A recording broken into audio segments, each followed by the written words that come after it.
Certains diraient de moi que je suis un homme malade, un homme méchant, un homme déplaisant. Il est vrai que je ne porte pas une très grande estime à mes congénères. Comment le pourrais-je? Ils sont naïfs, influençables, et par-dessus tout, imbus d'eux-mêmes. Ils n'ont aucune conscience d'être des rats au service de cette grande machine. Alors que moi, qui ai pleinement conscience de la nature de nos vies, je suis méprisé. Ils croient me tenir à l'écart, m'exclure de leur petit théâtre pathétique. Mais ce qu'ils ne comprennent pas, c'est que j'ai choisi cette position. L'extérieur est le seul endroit où on peut vraiment respirer. Là où l'on peut voir le monde sans filtre, sans fioriture. C'est là que je me trouve, loin de leurs faux sourires, de leurs mensonges sucrés. Et de là, je les observe. Ces marionnettes pathétiques, traînées par des fils invisibles. Et moi je suis libre. Libre dans ma lucidité, libre dans mon mépris. Et qu'ils disent ce qu'ils veulent, qu'ils me traitent de malade, de monstre. Ça m'est égal. Je préfère être un monstre lucide qu'un innocent aveugle. J'ai pourtant essayé d'être un homme normal, d'agir spontanément sans me poser de questions, de trouver un sens à cette vie. Mais cela m'était impossible. La vacuité de notre existence étant trop importante et trop évidente pour moi. J'ai de plus en plus de mal à les supporter. Regardez-les comme ils sont heureux. Tout en eux m'insupporte. Leur rire, leur manière de marcher, leur sujet de conversation futile. Ignorent-ils l'absurdité du monde dans lequel on vit? Cette réalité ne leur crève donc pas les yeux? Qu'importe si la blessure s'infecte. La douleur n'en sera que plus jouissive. Les humains devraient souffrir plus souvent pour comprendre ce que je ressens. Peut-être sont-ils moins médiocres quand ils souffrent.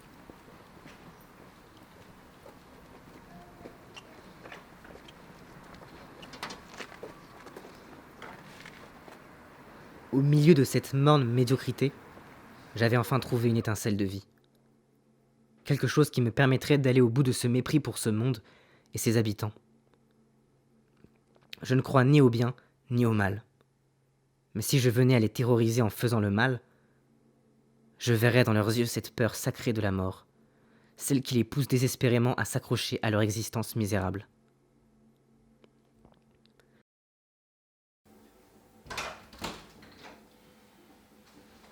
Il fallait que tous se mettent à souffrir et voient la mort en face.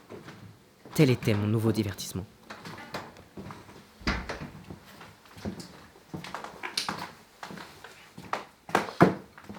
Est-ce qu'ils sont pas? Ils sont pas chez toi?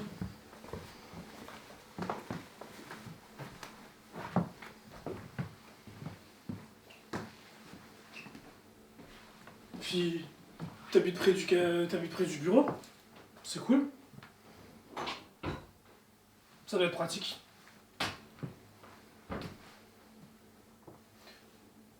Bon bah, on va au bar avec les collègues. Tu viens jamais. Putain, mais qu'est-ce que j'en ai fait? Bah, cherche après, non? Parce qu'il faut qu'on aille retrouver les collègues au café. Tout à l'heure? Non? C'est pas grave. Ouais, c'est pas grave. Puisque je les dégoûte, alors je serai le plus dégoûtant, le plus terrifiant. La mort sera ma raison de vivre. Voir leur panique m'amuse au plus haut point. Ils cherchent un sens, une raison à mes actes, une motivation. Mais c'est là qu'ils se trompent. Il n'y a aucun sens à chercher, aucun. Leurs efforts sont vains, car la raison, cette chère raison qu'ils chérissent tant, les a abandonnés depuis longtemps. Mes motivations ne sont pas rationnelles. Mes motivations sont presque d'ordre esthétique. La recherche de cette beauté dans la souffrance, dans la mort. Cette beauté, on la voit, on la reconnaît. La mort devient un acte artistique. Pas un art savant, un art pulsionnel, presque libérateur. L'artiste est démiurge en son art. Alors, en tant qu'artiste, je serai le dieu de la mort, celui qui décide quand vient la fin. Ils sont tous déterminés, concentrés sur leurs objectifs de vie, et puis là, oh non, c'est fini. Je mets fin à tout avenir. Mes congénères sont bien incapables de comprendre la nature de la vie.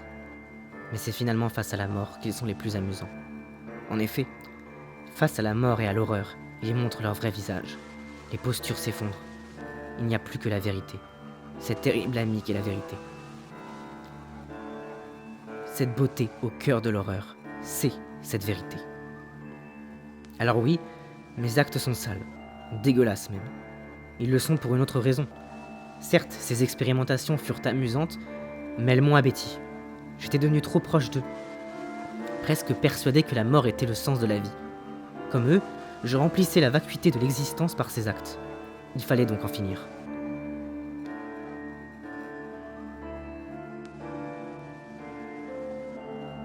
Partout, les hommes portent un jugement moral. Ils décident ce qui est bon, ce qui est mal. Voilà encore une fois une preuve de leur bêtise. Par cela, ils rendent le monde toujours plus morne et médiocre. Ils peuvent impunément m'assigner le nom de monstre.